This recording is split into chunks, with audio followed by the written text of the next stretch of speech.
এবার আসেন, আল্লাহ পাক কলম সৃষ্টি করে তাকদীর লিখেছেন, অতএব তাকদীর নিয়ে প্রিয় ভাইয়েরা বিচলিত হবেন না।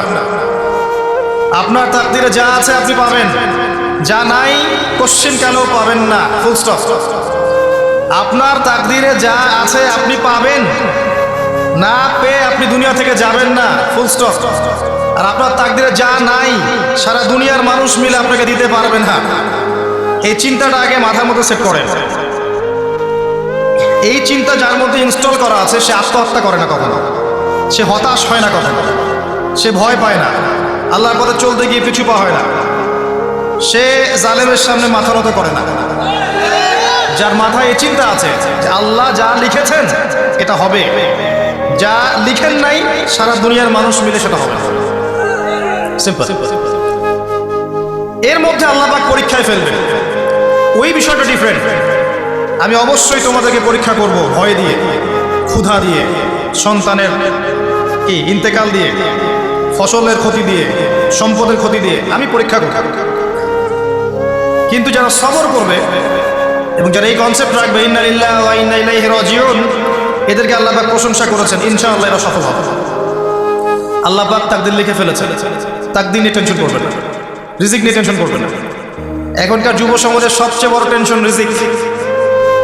একটা জব, একটা ভালো জব, একটা ভালো ব্যবসা, সে সিকিউর লাইফ চাচ্ছে, রিজিক নিয়ে চিন্তা করবেন না। আপনার কাছে যে রিজিক আছে এটা আপনার কাছে আসবেই ইনশাআল্লাহ। হয়তো সময় লাগছে কিন্তু আপনার কাছে আসবে ইনশাআল্লাহ। আপনি হালালের উপর থাকবেন, ন্যায়ের উপর থাকবেন, আপনি অন্যায় পথে রিজিক সার্চ করবেন না। আপনার তাকদিরে যে রিজিক আছে আপনার কাছে আসবেই ইনশাআল্লাহ। এবার আসেন, আল্লাহ পাক এরপরে সৃষ্টি করেছেন মহাবিশ্ব, এই পুরো মহাবিশ্ব। তাকদির লিখার পরে মহাবিশ্ব কয় দিনে? ফি সিত্তাতি আইয়াম, 6 দিনে। মাত্র 6 দিনে আল্লাহ পাক পুরো মহাবিশ্ব সৃষ্টি করেছেন।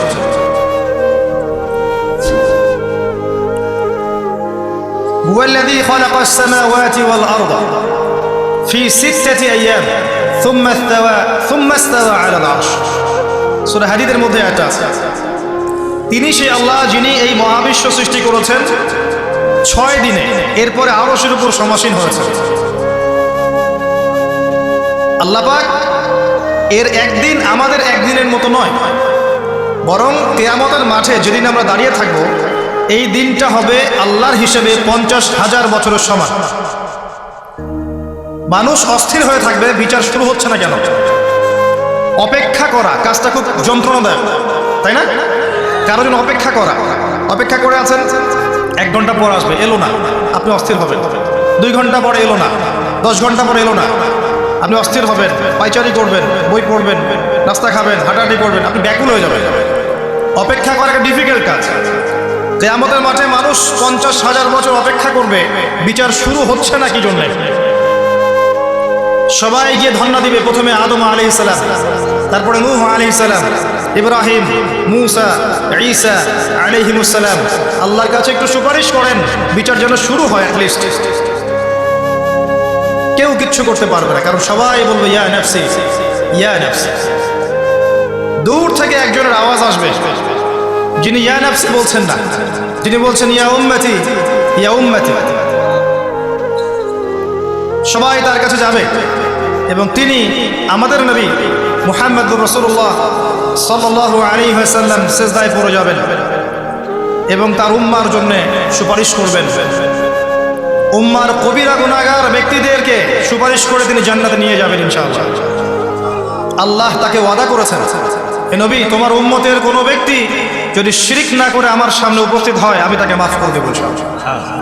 হাদিসে কুদসির মধ্যেও আছে যে হে আদম সন্তান, তুমি যদি দুনিয়ার সমান পাপ নিয়ে, আসমান জমিন সমান পাপ নিয়ে আমার সামনে দাঁড়াও, কিন্তু আমার সাথে কাউকে শরীক করনি, তাহলে আমি আল্লাহ তোমার সামনে আসমান জমিন সমান ক্ষমা নিয়ে উপস্থিত হব ইনশাআল্লাহ।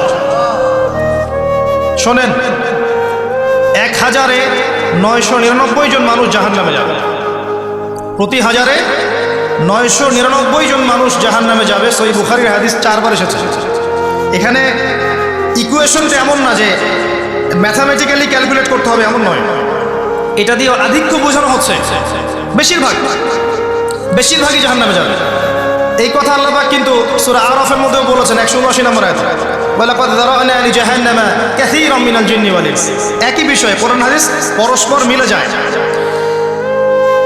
এখানে একটা বিষয় বুঝতে হবে, আল্লাহ পাক বলেছেন সূরা নিসার মধ্যে, ইন্নাল্লাহা লা ইয়াগফিরু আন ইউশরাকা বিহি ওয়া ইয়াগফিরু মা দুনা যালিকা লিমান ইয়াশা। আল্লাহ পাক তার সাথে শিরকের গুনাহ মাফ করবেন না, এছাড়া যে কোনো গুনাহ আল্লাহ পাক যাকে ইচ্ছা মাফ করতে পারেন। তার মানে যে বেশিরভাগ মানুষ জাহান্নামে যাচ্ছে, তাদের আমলনামায় কোন পাপ থাকতে পারে? কথা বোঝা যাচ্ছে কি? নিঃসন্দেহে তাদের আমলনামায় শিরকের পাপ থাকবে। এটা বুঝতে আপনাকে পিএইচডি করার দরকার নাই। আল্লাহ পাক শিরক ব্যতীত যে কোনো পাপ যাকে ইচ্ছা মাফ করতে পারে। তার মানে তারা জাহান্নামে যাচ্ছে বিকজ অফ শিরক। আমাদের মুসলিম এখন শিরক বোঝে না, অমুসলিমরা তো শিরক করেই। যেমন কেউ বলছে ওয়াকালাতিল ইয়াহুদু উযাইরুন ইবনুল্লাহ, ইহুদিরা বলছে উযাইর আল্লাহর সন্তান, নাউযুবিল্লাহ, শিরক। অথচ ওরাই এখন বিশ্বকে রুল করছে, তাই না? ওয়াকালাতিন নাসারা আল মাসীহ ইবনুল্লাহ, নাসারা বলছে যে ঈসা ইবনে মারইয়াম আল্লাহর সন্তান, তাই না? অথচ ওই সভ্যতাই এখন বিশ্বকে রুল করছে। যালিকা কাউলুহুম বিআফওয়াহিহিম, এটা ওদের মুখের কথা, এটা জাস্ট মুখের কথা। আবার অনেক সময় দেখা যায় যে আল্লাহকে বাদ দিয়ে আমরা মাধ্যম পূজাও করছি। অমুসলিমরা তো শিরক করছেই, যারা মুসলিম তারা দেখবেন আল্লাহকে বাদ দিয়ে মাধ্যম পূজা শুরু করছে। মাজারের পূজা করছে, কবরের পূজা করছে, মৃত ব্যক্তির ওসিলায় পার পাওয়ার চেষ্টা করছে। মুসলিম থেকে দেখবেন তাকদীরকে অস্বীকার করছে, আল্লাহর হালালকে হারাম করছে, আল্লাহর হারামকে হালাল করছে। মুসলিম থেকে দেখবেন যে হাতে একটা আংটি পড়েছে, ভাই কি জন্য পড়েছেন? এই রোগ ভালো হবে আমার। গলায় একটা বালা ঝুলিয়েছে, কোমর একটা মাদুলি, ভাই এগুলো কেন? এগুলোতে রোগ ভালো হবে। মুসলিমদের কথা বলছে, অমুসলিমদের কথা বাদ দেন। যারা বলছে আল্লাহর সন্তান আছে, ওদের কথা তো বলার দরকার নেই আমাদের, কারণ এগুলো স্পষ্ট শিরক। তবে এতটুকু বলি যে 25শে ডিসেম্বরে যারা বলেছে মেরি ক্রিসমাস, বলেছে না? 25শে ডিসেম্বর যারা বলেছে মেরি ক্রিসমাস মুসলিমদের মধ্যে, এরা স্বীকার করে নিয়েছে যে ওই দিন আল্লাহ রাব্বুল আলামিন ঈসা আলাইহিস সালামকে জন্ম দিয়েছেন। নাউযুবিল্লাহ, নাউযুবিল্লাহ। আর এটা এত বড় একটা কথা, এই কথা যদি আসমান জমিন আর পাহাড় শুনে রিয়্যাক্ট করতে পারতো, থরথর করে কেঁপে ভেঙে যেত। সূরা মারিয়ামের শেষের দিকে পড়ে দেখো, وقالوا اتخذ الرحمن ولدا لقد جئتم شيئا إدا تكاد السماوات والأرض يتفطرن منه وتنشق الأرض وتخر الجبال هدا। পরেন অর্থটা, আসমান জমিন পাহাড় যদি এই কথা শুনে রিয়্যাক্ট করতে পারতো, এরা চৌচির হয়ে যেত। এত বড় একটা কথা বলেছো তোমরা যে ঈসা আলাইহিস সালামকে আল্লাহ পাক জন্ম দিয়েছেন। তো এরা তো শিরক করছেই। মুসলিমরাও দেখবেন এই যেগুলো বললাম, আল্লাহকে বাদ দিয়ে অন্যের কাছে দোয়া করছে, আল্লাহকে বাদ দিয়ে অন্যকে সেজদা করছে, আল্লাহকে বাদ দিয়ে অন্যের কাছে নজর মানত করছে, আল্লাহকে বাদ দিয়ে অন্যের জন্য জবাই করছে, আল্লাহর তাকদীরকে অস্বীকার করছে, আল্লাহর হালালকে হারাম করে নিচ্ছে, আল্লাহর হারামকে হালাল করে নিচ্ছে। দেখবেন মুসলিমরা করছে। এবার মুসলিম জেনারেশন, এমন একটা প্রজন্ম বের হয়েছে এখন ইয়াং জেনারেশনের, তারা বলছে যে এই মহাবিশ্ব বিগ ব্যাং থেকে সৃষ্টি হয়েছে, আল্লাহ বলতে কিছু নাই। আপনি বোঝেন কি কারণে প্রতি হাজারে 999 পিপল জাহান্নামে কেন যাবে? কারণটা কি? শিরক। আর এই শিরকটা হচ্ছে আপনার চিন্তায়, আপনার কথায় এবং আপনার কাজে। চিন্তার মধ্যে শিরক। যেমন একজন ব্যক্তি চিন্তা করে আকীদা, যে আল্লাহ ছাড়া অমুকও সন্তান দিতে পারে। এরকম আকীদা নাই মুসলিমদের? আছে। একজন বলছে আল্লাহ কল্যাণের মালিক আর শয়তান হচ্ছে অকল্যাণের মালিক। কথাটা শুনতে খুব ভালো লাগে না? অকল্যাণ হয়তো আল্লাহর পক্ষ থেকে আসেন, আল্লাহ পবিত্র, অকল্যাণ শয়তানের পক্ষ থেকে আসবে। ব্যাপারটা কি এমন? ভালো মন্দ, কল্যাণ অকল্যাণ, দুঃখ কষ্ট সুখ সবকিছু কার পক্ষ থেকে আসে? এমন নয় যে ভালোগুলো আল্লাহ দেন, অকল্যাণগুলো শয়তান দেয়। নাউযুবিল্লাহ। এরকম আকীদা আছে মানুষ। কিছু মানুষ বলছে তাকদীর বলতে কিচ্ছু নাই, মানুষ নিজেই তার কর্মের নিয়ন্ত্রণ। কিছু মানুষ বলছে যে ভাগ্যই সব, মানুষের কাজের কোনো স্বাধীনতা নেই। মানে ভাগ্যই সব, আমার কাজের কোনো স্বাধীনতা নাই, আমি কলের পুতুল।